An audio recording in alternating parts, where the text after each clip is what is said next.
Hi everyone, Owen Macaulay here, the host of Creator in Conversation, and today, if you can believe it, is our 60th episode. To mark the occasion, we are presenting to you the first hour of a 3-hour masterclass recently delivered by Gary Erskine.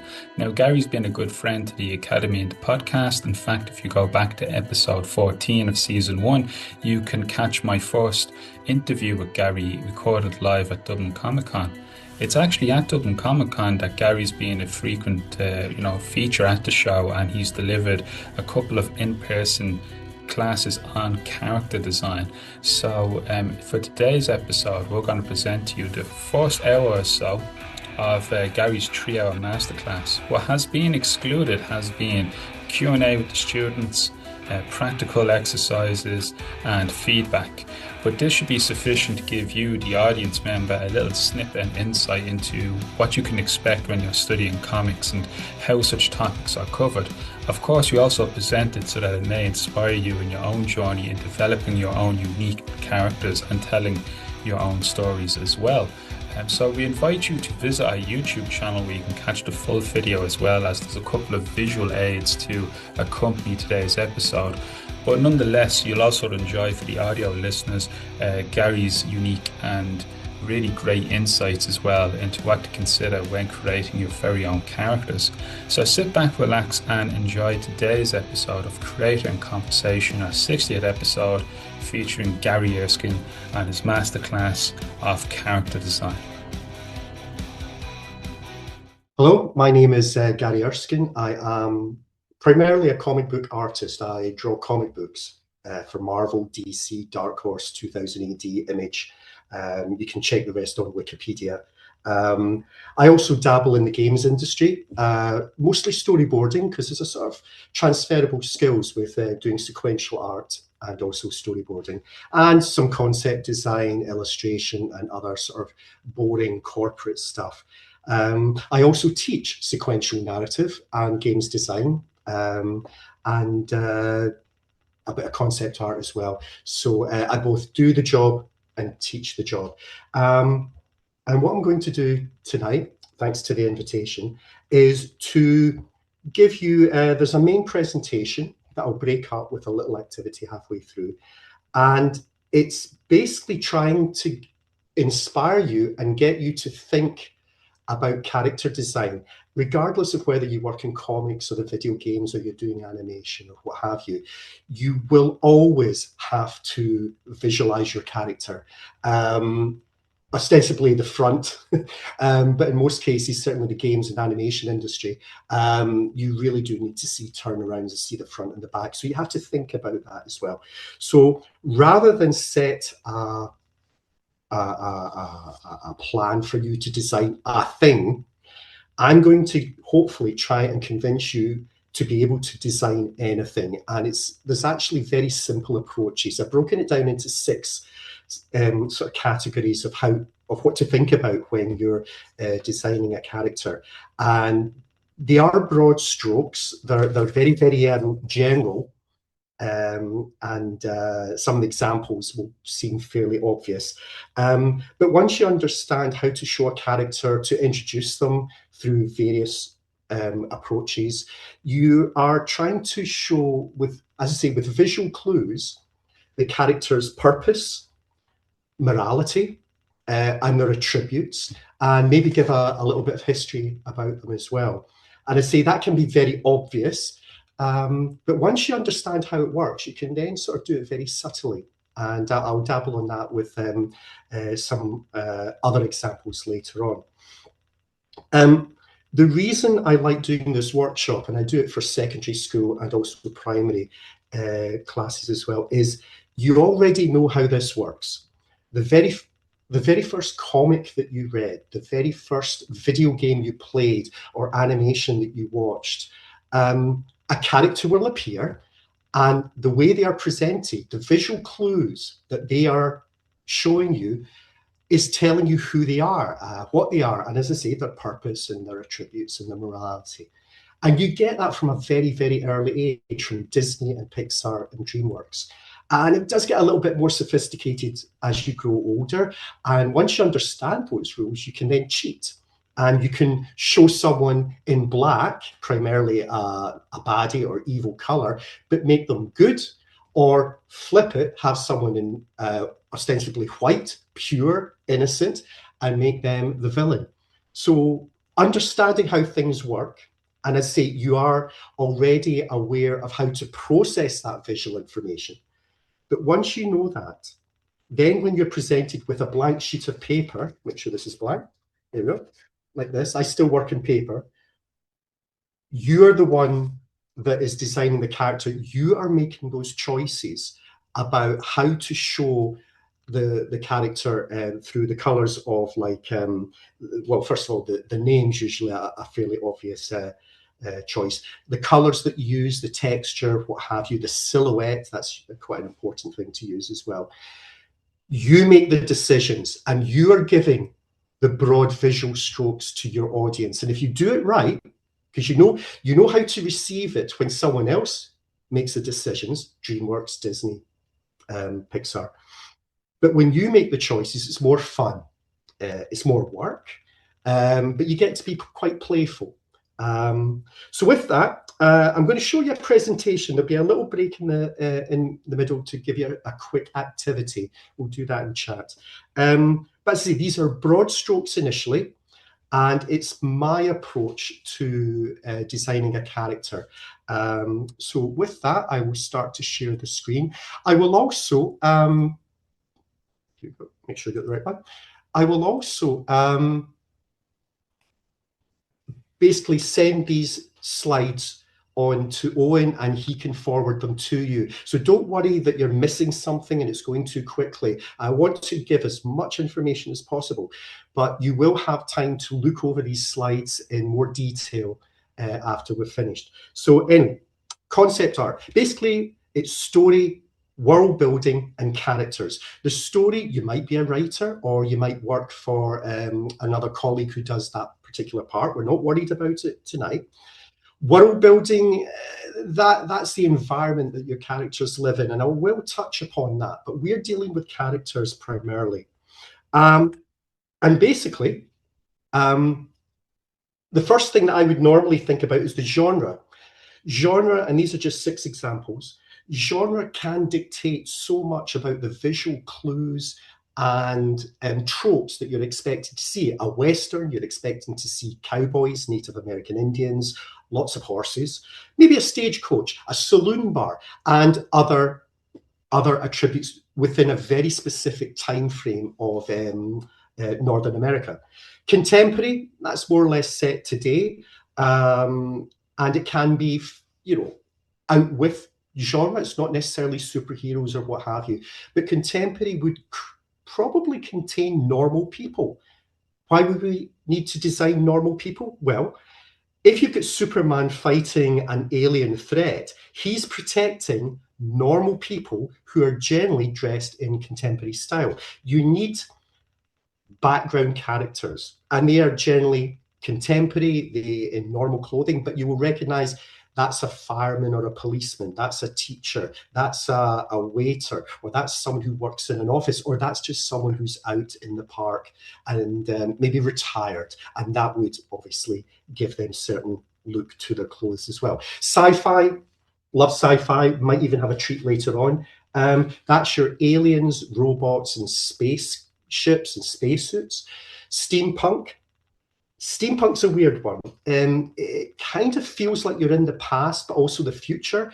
The aesthetic is Victoriana, sort of late 19th century, but steam is the prime source of power rather than electricity. So you've got lots of airships and pipes and cogs and wheels and what have you. Steampunk has a very, very specific look of both the future and the past. It's definitely worth delving into. Horror. Horror can cover a lot of different things. The classic horror monsters, the Mummy, Dracula, the Wolfman, the Invisible Man. But it could also deal to more modern horror, the Man in the Mask, Michael Myers from Friday the 13th, or no, Jason Jason from Friday 13th, Michael Myers from Halloween, or Terrifier. There's a lot of masks in horror. You can also have zombies and The Last of Us, which is like body horror. And what have you, and those character designs have a different approach as well. And then the ethereal horror, ghosts, spirits, and what have you. And then fantasy, Lord of the Rings, and probably Game of Thrones, if that's still a thing. It kind of dabbles, it looks medieval, but it's got dragons and orcs and what have you. It has the castles, it has the knights and horses and usually a lot of swords and spears and stuff. So it feels old-fashioned, but with the introduction of other creatures, orcs, trolls, goblins, dragons, what have you, the Nazgul in Lord of the Rings, it gives it that slightly different specific edge. I would then start to think about these 6 specific things: name, colors, pattern and texture, silhouette, props, and logo. Now, the first 4, I would say, are probably the most important to concentrate on, and I'll use them with this breakdown. As an example, since they're very popular, I'm going to use superheroes. I just feel that that's something that, rather than going for something more niche, I think you've all got a grasp of, certainly the MCU, the Marvel Cinematic Universe. So moving ahead, character design. The name. The name is obviously the most important thing in some respects because it's what they are called out to, it's how they're recognized. It's the title of your comic or animation or the film that you're producing. I'll use Captain America primarily. I've drawn Captain America.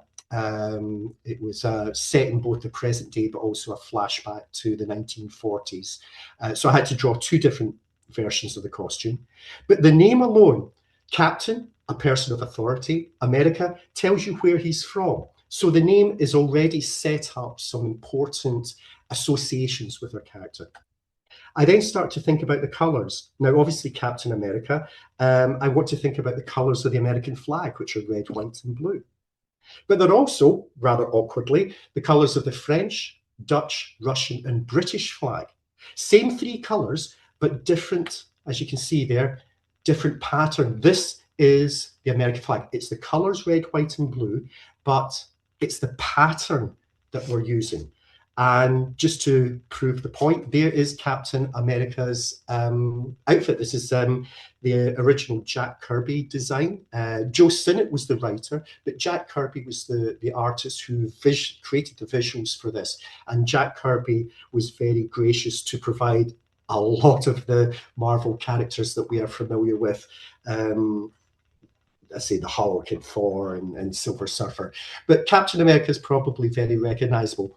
He doesn't have the 52 stars on his chest, he only has 1, but he does have 13 red and white stripes around his waist, and there's the wings on his helmet to mirror the American bald eagle, which is the national bird. So there's a lot of visual clues to say this is Captain America. So what would Captain Britain look like? That's Captain Britain. Same 3 colours, but it's the pattern, that association with a national flag. And why does it work? Well, it works in sport. This is the British cycling team who I did some work for at a previous, I think it was the 2012 games. But as you can see here, the 3 colours, red, white, and blue, but they're using the pattern of the British flag in this case to say this is Team GB British Cycling. Now, they're not wearing an actual flag. That's usually for the fans, the super fans that you see in the audience. But they're using elements of the pattern to show where someone is from. It works in football as well.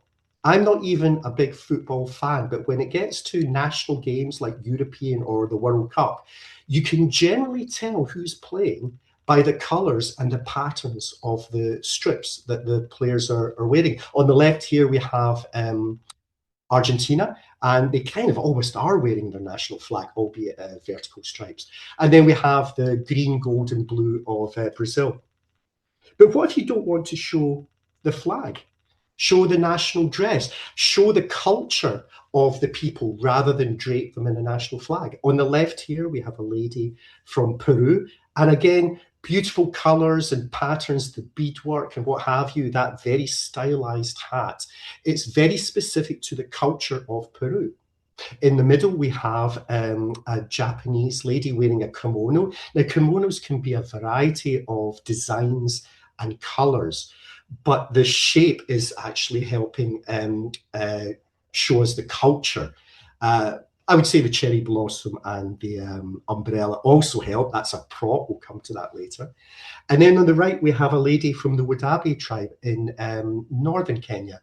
And again, wonderful colors and patterns and texture and jewelry to show where the person is from by showing their culture. This was very evident in the Black Panther movie and Wakanda Forever, the sequel. And the costume designer, Ruth E. Carter, won an Oscar for both movies. She designed the costumes showing and highlighting each different culture in Africa in that movie. I think it was more specifically seen in the fight with Killmonger in the first movie, and it was called Afrofuturism. She took real tribes and culture and heightened it to create something for the Wakanda movie. And won an Oscar for both movies. So it shows you that, there's a lot of skill and recognition for that. Texture is interesting because it seems to be like pattern, but it shows or certainly highlights if you were wanting to show a specific power or attribute rather than where someone's from. Again, dealing with superheroes, most superheroes have been bitten by a radioactive creature, an animal or a spider, whatever. So if I was wanting to show the lizard, I would either physically give them scales or give them a costume that has the pattern on the left. Now, lizards, chameleons, geckos can have many different patterns, but you're using broad visual strokes to say green scales, lizard or reptile. It could be an alligator, a crocodile, what have you. But in this case, I would use green scales. For someone like Aquaman, I would use gold or orange. It's also Finding Nemo if you put on the stripe. But I think for Aquaman, and by extension, that's from DC, but by extension, in Marvel, you've got Namor, the Submariner. You want to give a broad visual stroke and color to denote fish. Now, fish, certainly tropical fish, can have many, many different patterns and colors and textures, but you're wanting to give a very quick association. This one's a bit obvious, and granted, not a specific superhero, but Tony Tiger from the Kellogg's cereal Frosties. If you were using this particular pattern, texture on your character, you'd want to have the attributes associated with a tiger, the strength of a tiger, the ferocity of a tiger, maybe even a stealth quality, the fact that they can creep up on their I was going to say the people they're wanting to pounce on. They could be now a tiger could go either way. It could either be a hero or a villain. But let's just go with the stealth quality of the tiger. Using a similar sort of texture but changing colors. This is Zebra Man. Now zebras, if you've ever watched any of the David Attenborough documentaries, they have a really mean kick. So what you have with a zebra is if your character had the power and attributes and you were wearing that texture as a costume, as this character is here, you'd probably expect them to have a pretty strong back leg kick, so you'd probably want to avoid that. You're using the texture to make an association with either an animal or a fish or a reptile, to help people understand what they're about. In this particular case, this is the cheetah. This is an old Wonder Woman villain from the 1940s or 50s. What would be the power and attributes of a cheetah? Well, they would be able to run very, very fast. And in this particular case, they're also able to use their very, very sharp claws. So it's using the texture to, in this case, show the power and attributes of a specific creature. And this one, I'm sorry if anyone's arachnophobic. I am. This is what they've done with Spider-Man. You've got the costume. This is the Tobey Maguire costume on the right.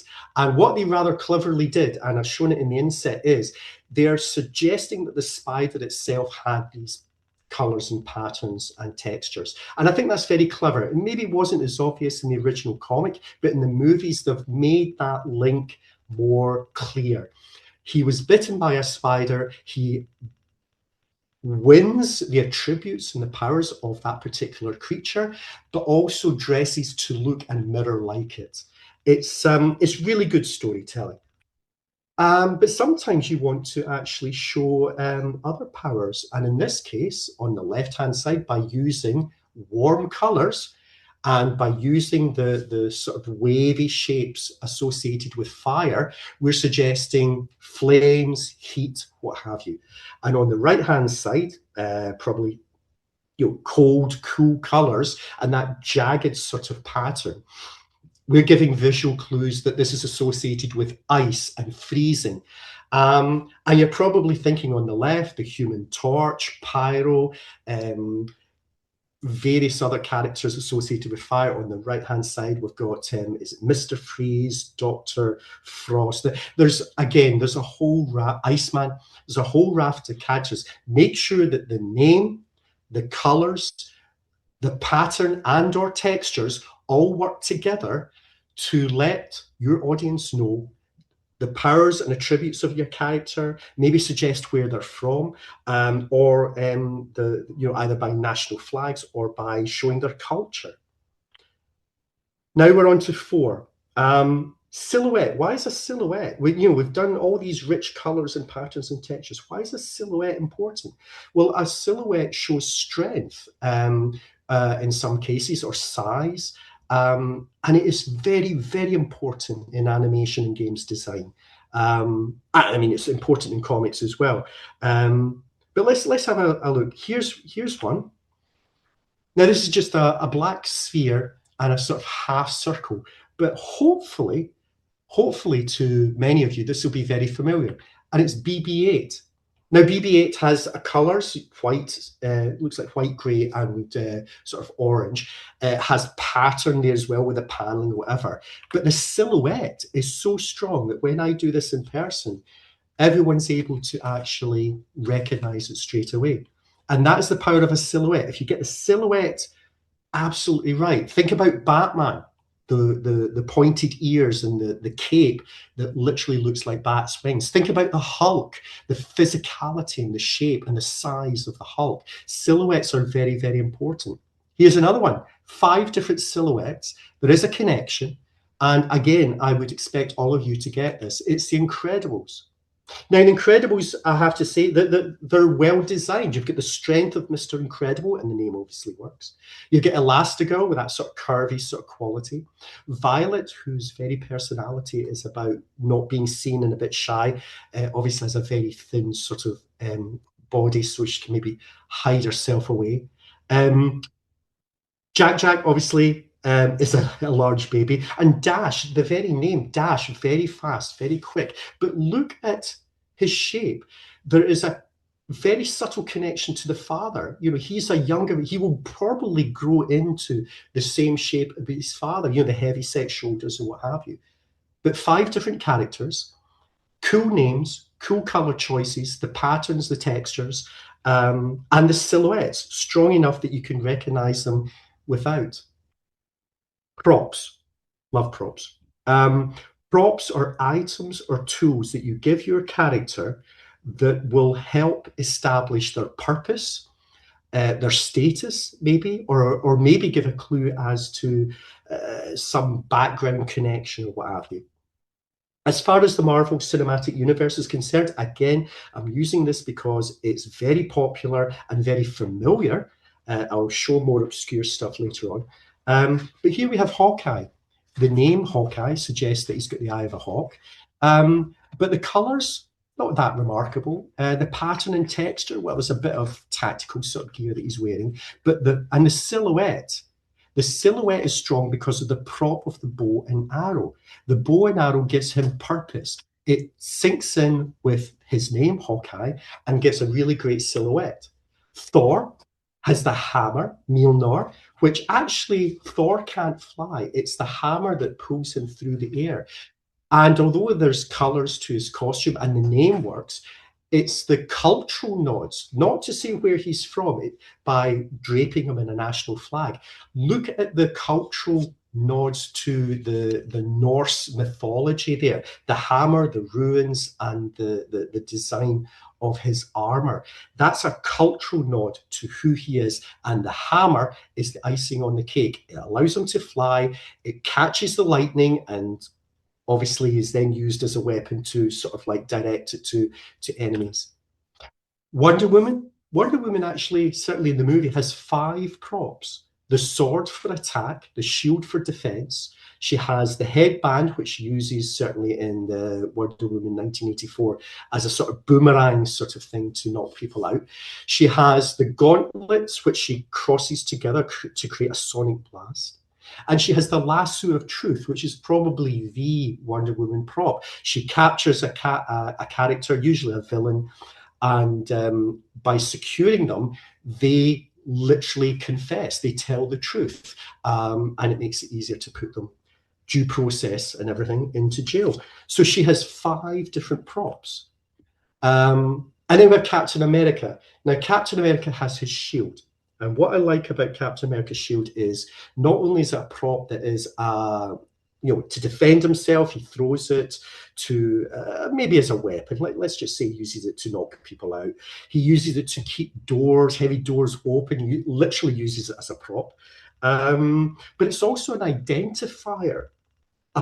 He's got the star on his chest, he's got the letter A on his head and the stripes showing the flag to where he's from. But the shield also works as a logo. It's a logo that basically identifies who he is and where he's from. It's not an American flag, but again, in broad strokes, there is enough information and detail there to identify that that is Captain America. Batman in the middle, obviously the bat symbol, absolutely iconic, whether it's on his chest or on a vehicle, or when they shine it into the clouds as the bat signal. It doesn't call any other superhero. It's specifically for Batman. And then on the left, we obviously have the Superman logo with the S for Superman. 3 very easily, quickly identifiable and familiar logos that, with the props and with the names, the colors, the textures and patterns and the silhouettes, all come together to basically create a superhero. Now, when I'm tackling a superhero myself, I don't start at 1 and then go to 2. Maybe it's the prop. Maybe it's a cool motorcycle like Canada from Akira. Maybe it's a giant sword like Cloud from Final Fantasy VII. Maybe it's the color green because of the Hulk or what have you. You don't have to do it in order. And you also don't have to use all of them. The Hulk. Let's just work this through. The Hulk is 1, 2, and 4. There's no pattern or texture, there are no props, and there's no logo. The Hulk, one of the most identifiable, recognizable characters, is 1, 2, and 4. The name, the color, and a very strong silhouette. Now, Batman would be 1, 2, 4, 5, and 6. There might be some texture, SWAT, gear, and armor, whatever, but Batman is a cool name, the color black, the most amazing silhouette when he flaps out his cape and literally becomes the largest bat people have ever seen. A lot of props. I don't imagine there's any other superhero that has more props than Batman. And one of the coolest logos. So there you go. Batman, 1, 2, 4, 5, and 6. The Hulk, 1, 2, and 4. You don't have to use them all, but any combination of those will help you design a good character. One last thing before we take a quick break, the scale. When you're designing a character, there will be a natural assumption if they're a human person, but even if they're an alien or robot, there will be a presumption that they are human size. And one of the reasons why Ant-Man is one of my favorite, certainly the first Ant-Man movie is one of my favorite MCU movies, I like the scale of it. It's about a father connecting with his daughter rather than saving an apocalyptic world-ending enemy. But it's the same concept, character design. Fancy helmet, a sort of red and black combination going on. Kind of looks a bit like Deadpool, to be honest, when you look like him. But the cool thing about Ant-Man is he can shrink to the size of an ant, or he can grow to gigantic size. He still looks the same. So what you need is another prop. In this case, on the left, you know that Ant-Man, if he's on an ant, he's small. And if he's next to and holding a boat, he's large. You need that prop. You need that association. It's a lot like The Incredible Shrinking Man, if you're aware of that book, and there's been a couple of films as well. Having a character who doesn't change their costume, but if you need to show they're giants or they're small, show them next to something, on something, in something, or holding something. That ostensibly is the prop that helps show scale. Basically, when I'm designing a superhero, it might be the name. There might be the name that is Deathbringer. I mean, that's a cool name, you know, death in anything, or Killmonger, you know, Deadpool. The name could be the start.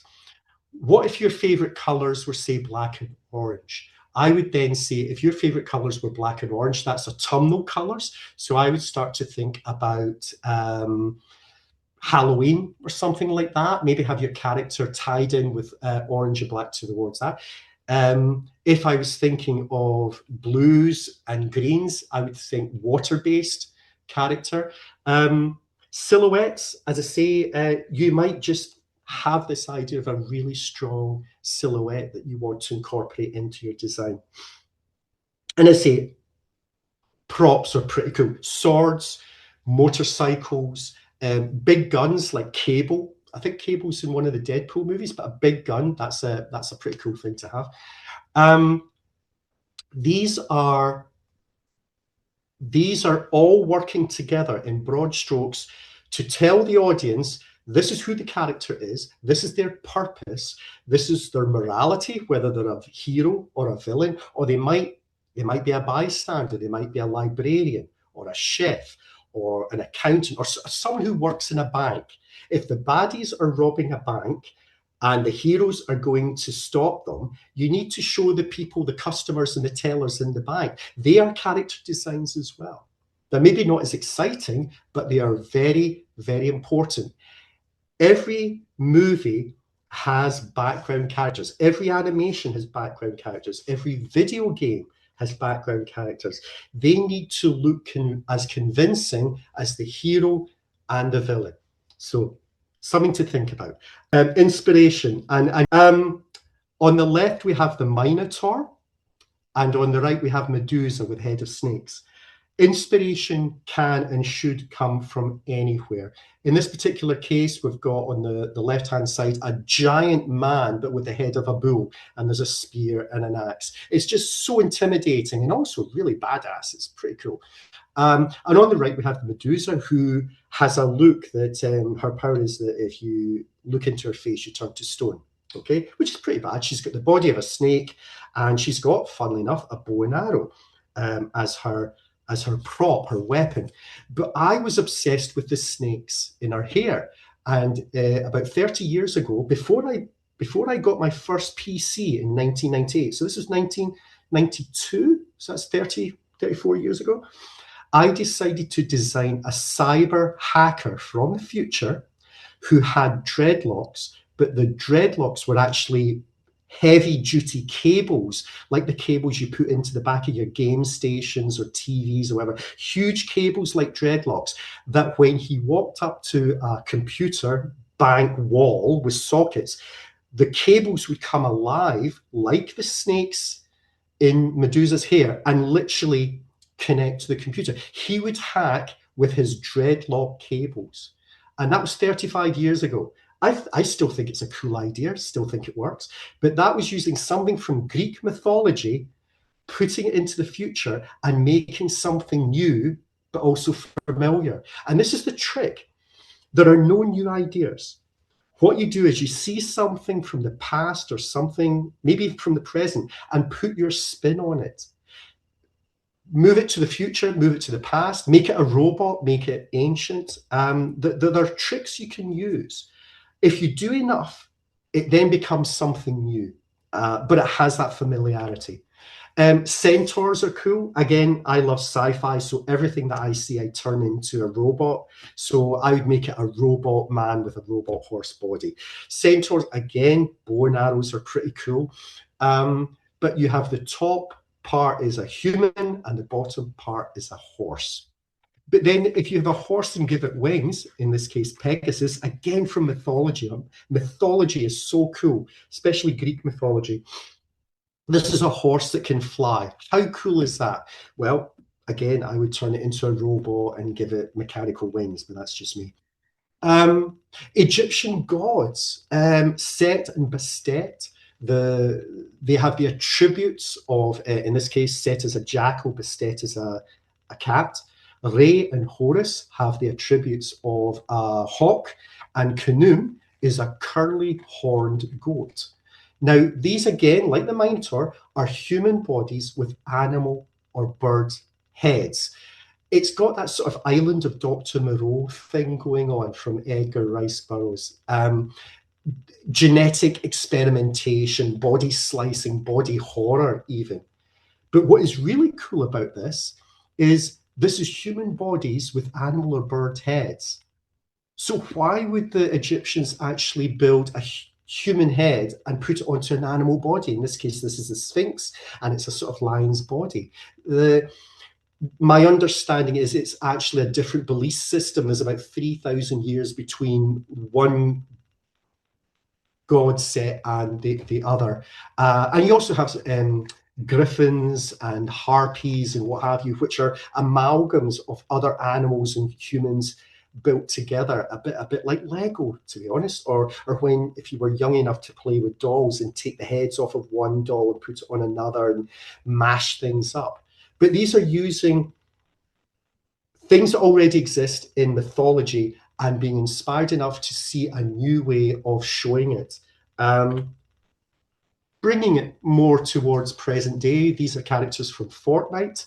And again, you can see here, it's a SWAT guy, it's a jester or sort of jester, fool, sort of Christmassy sort of vibe going on there, I think from Elf. You've got the adventurer in the middle, and then you've got the two music-based characters, actually. The girl has a sort of David Bowie thing on the eye, so that's maybe glam and punk, and the guy has a sort of soul, funk, disco thing going on. So you're trying to give a sense of who the person is, or the power and attributes or the associations by showing it in their makeup and what they wear, their props as well. The guy in the middle has a lot of props.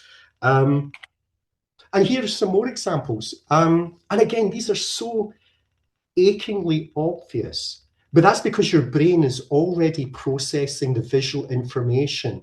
And it's something that you've learned from, as I say, the first animation that you ever saw, the first comic that you ever read, the first video game you ever played. You see a character on the left, you immediately know that it's a pirate. The skull and crossbone peaked hat, the eye patch, the beard, the hooked hand, the cutlass, the wooden leg. The only thing that is missing from that pirate is a parrot on his shoulder. There are so many clues being shown to you. Now, does that mean that that's the only way you can show a pirate? Well, Pirates of the Caribbean has shown you many different types of pirates. But as long as you give enough visual clues, people will understand who the person is. Next door, we have a cowboy, but not just any cowboy. Look at what's on the waistcoat. There's a sheriff's badge there. You're acknowledging with a prop, a badge, status. This is not just a normal cowboy. This is a sheriff. And there's leather chaps, there's the hat, and there's the handkerchief, the red handkerchief around his neck. Now, I did this course at an event in Europe somewhere, and a girl in the audience actually said, If the cowboy puts the red handkerchief over his face, he then becomes a robber, like he's going to hold up a stagecoach or a bank. And that was genius, almost like transformatory, that what would be normally just a thing that a cowboy would wear around their neck would suddenly transform them from good to evil. Next door to the cowboy, we have a Native American, but not just any Native American, a Native American chief from a very, very specific tribe. And if you look into Native American tribes, there are so many of them, and they all have very different approaches of how they show their culture. Sometimes it's with the makeshift shield, the embroidery. Sometimes it's the headdress. The feathers denote a win in battle. So the more feathers you have, the more successful you've been in a battle. And then there's the spear as well with all the feathers. But Native American Indians, there's such a variety. It's definitely worth exploring. I have my favorites. But there are more than just this particular Indian chief. And on the right, it's a zombie. And the great thing about zombies are they look the same as normal people, except they're a little bit worn. Sometimes there are body parts missing or bites or whatever. Lots of blood as well. But they will look like a guy wearing a jacket. They will look like a chef or a cheerleader or a nun or a person you would expect to see in a contemporary background role, but bits are missing. Maybe it's both legs, maybe it's an arm, maybe it's side of the head. Zombies are very, very creative and fun to design, shall we say. We'll just leave it at that. On the left, we have Merida from Brave. Again, another bow and arrow as a prop. But the bow and arrow is not just about a silhouette with Merida. It is about giving her agency and purpose. She's a princess, a Disney princess, but like Mulan, she has a desire to be seen as her own person, to be independent, to be strong. She and Mulan are my two favorite Disney characters. Nothing against the others, but I think those two stand out as being wanting to be more independent than just being woken up with a kiss or marrying a whatever. And I say there's a lot of lovely details there. There's the Celtic designs in the hem of the dress, there's tartan, the red hair is a bit of a giveaway. In the middle, we have probably one of the most original and iconic character designs. And again, this straddles two of them. It straddles horror and sci-fi. This is Alien, the Xenomorph by H.R. Giger. This is from the film is 1979, but I believe work started on it in 1976. So we are literally talking about 50 years old, but it's absolutely terrifying. And within the film itself, it is an absolutely stunning piece of design. The silhouette works. Look at those flumes out the back. Look at the shape of the head. Look at the tail. The very nature of biomechanical design, a sort of skeleton that looks like it's machine parts. There's so much to love about this design. Absolutely iconic. And the first Alien film is still truly terrifying. When it opens its mouth and the tongue has a mouth on it as well. It's so outrageous, but it works within the context of the film. And there's other surprises as well. And next to that, again, this is sci-fi, but it's not scary. It's not horror. It's kind of like a cartoon almost. It's a clockwork Japanese robot. And again, the clues are there. The metal body, the sort of the arms as well. It's giving you visual clues to say I am sci-fi, but also telling you that it's less threatening than the alien in the middle as well. Again, another Disney character, Ariel from The Little Mermaid. If you're designing a mermaid, they need to have a fishy tail. I mean, that's literally the only thing you need to focus on.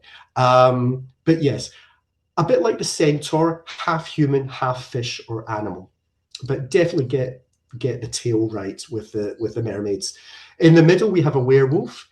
Now, werewolves can go a couple of ways. They can either be more human, in this case, like, you know, they can stand up, arms and legs or whatever, or they could be more wolf-like, literally on all fours. The American Werewolf in London went for the all fours version, and the transformation is one of the most stunning things ever committed to film. But werewolves have to look like a wolf, either absolutely like a wolf on all fours or a bit more like a human wolf. On the right, we have a vampire, but not just any vampire. We know it's a vampire because of the sharp teeth, but it's Count Dracula. The name Count Dracula, it tells you status, but also what he's wearing, the medallion, the cape, the fancy clothes, they're all telling you that he is high society. He is the status of a count. He's revered. And the other prop, the glass of red wine, well, here's a hint. It's not actually wine. It's obviously blood. These are very, very obvious, but again, they help to establish very, very quickly who a character is, what their purpose is, and whether they're good or bad. I think we know with Count Dracula, he's on the bad side. Here we venture into anime, a genre all with it. Well, it's a genre, but it can be science fiction or Western, whatever, but it's a style. Anime is, it's a genre that is also a style. We have the K-pop Demon Hunters, the three girls, the very vivid colors and what have you. Lots to like about the actual designs of those.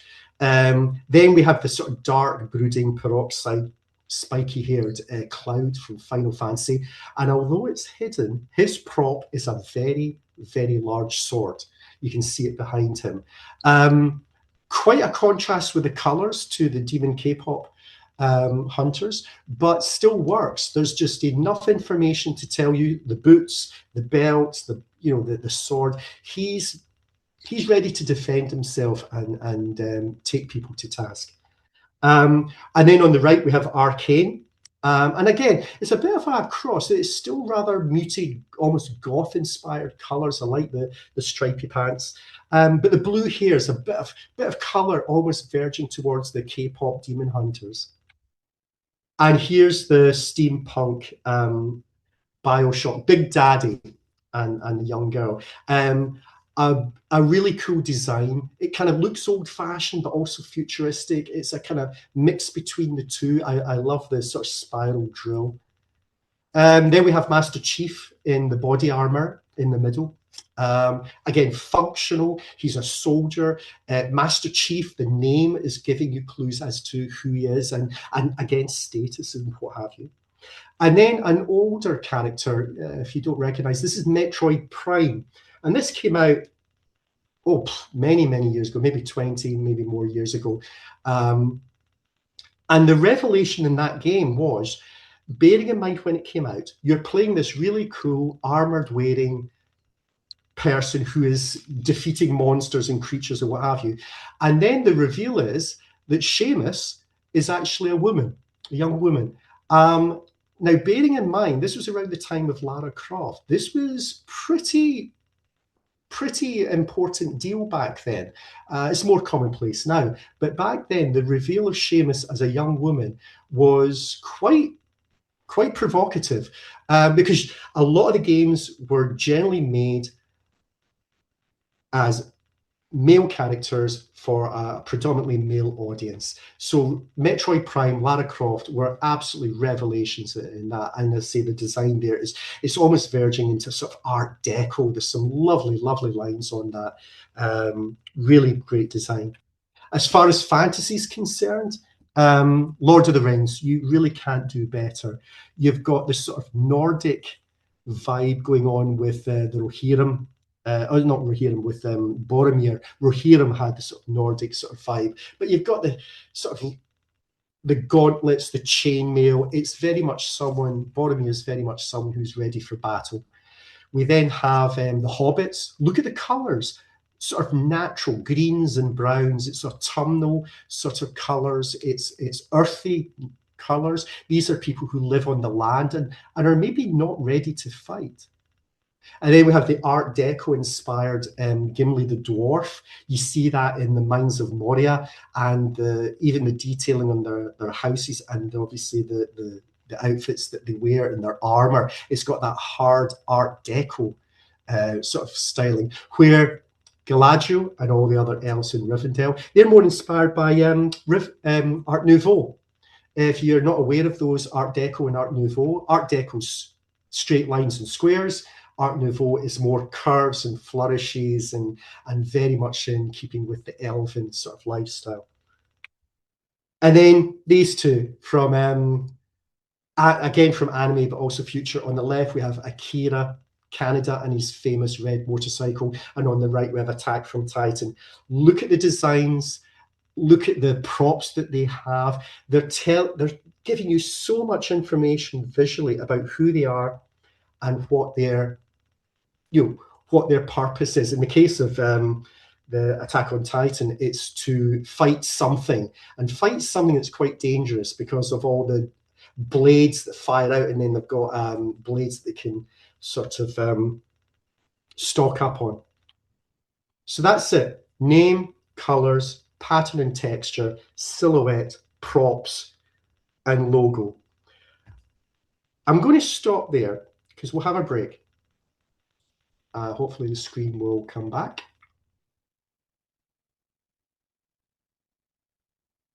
Okay, are we back? Do you see me? Yes. Good, okay. Yes, yeah, we can. Thank you. The screen's not disappearing the way I would expect it to. So with character design, sometimes it's broad strokes, obvious strokes, but that's why when you pick up a video game or you go to the movies and people appear on screen and you go, I know exactly about them. They're the good guy, they're the bad guy, or this person is a king, or this person's a servant, or this person is a policeman or a politician, or this person is a passerby, someone, a teacher or something like that. Your brain already knows how to process when someone else offers you the visual clues. When you're a concept artist, when you're doing character design, you start with a blank sheet of paper and you basically have to make those decisions yourself. Some of them will be easy. Some of them maybe not so much. But the way I approach it is by literally having that list and writing down all the cool stuff in my head. I don't draw straight away. I write down all the cool stuff. Big red motorcycle, big sword, a flying horse, a helmet. I want these colors and I want this texture and I want this animal association. I just write everything down and then I go and find it. And then what I do is I start to sketch and bring it all together. Now, here's the best advice I can give you. You won't get it right first time. You will get an idea and it might be good, but it won't be finalized. And when you work in a game studio or whether you work for an editor or another colleague, they will have their own input. Have you thought about these colors? Have you thought about maybe not a sword, but maybe an axe? And don't be precious about your designs. Be open to someone saying, have you thought about making your character taller or shorter?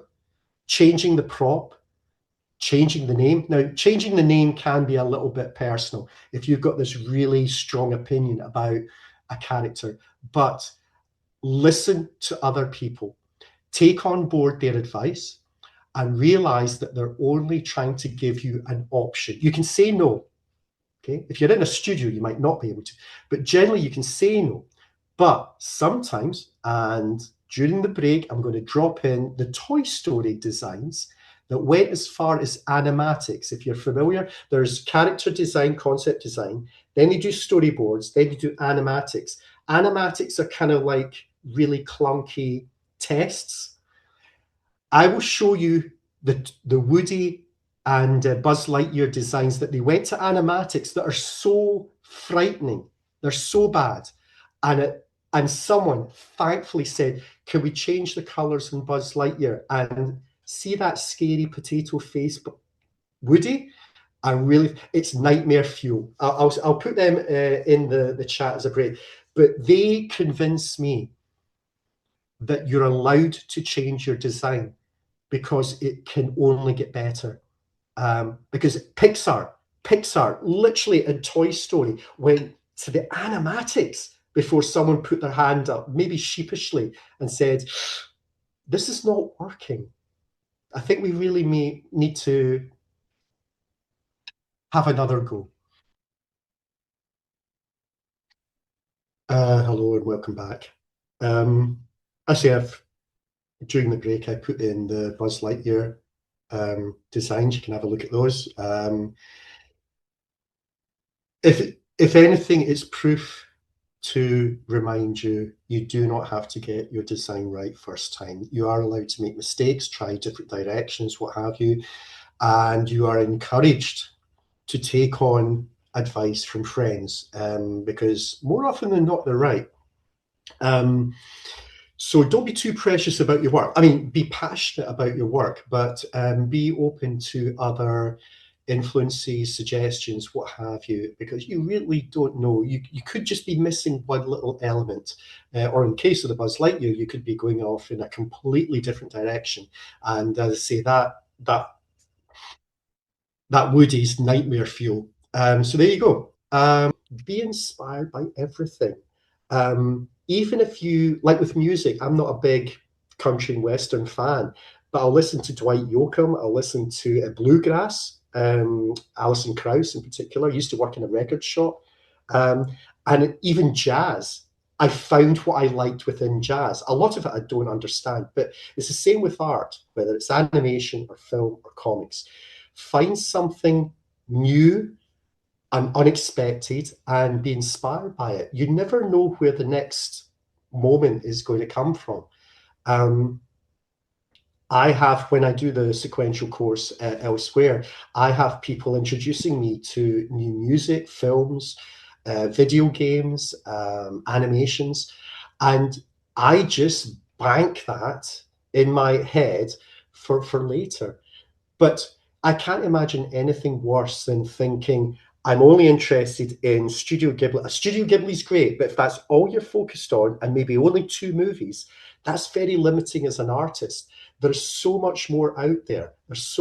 Even within anime, Matsuzumi Shiro's Appleseed or Ghost in the Shell, Katsuhiro Otomo's Akira, there's so much more out there. Arcane, which is a French US sort of co-production, but has a sort of anime vibe to it. Be inspired by everything and enjoy discovering something new and something old. That's the thing. There's cool stuff in old comics and stuff. Be inspired by that as well. That's time, folks.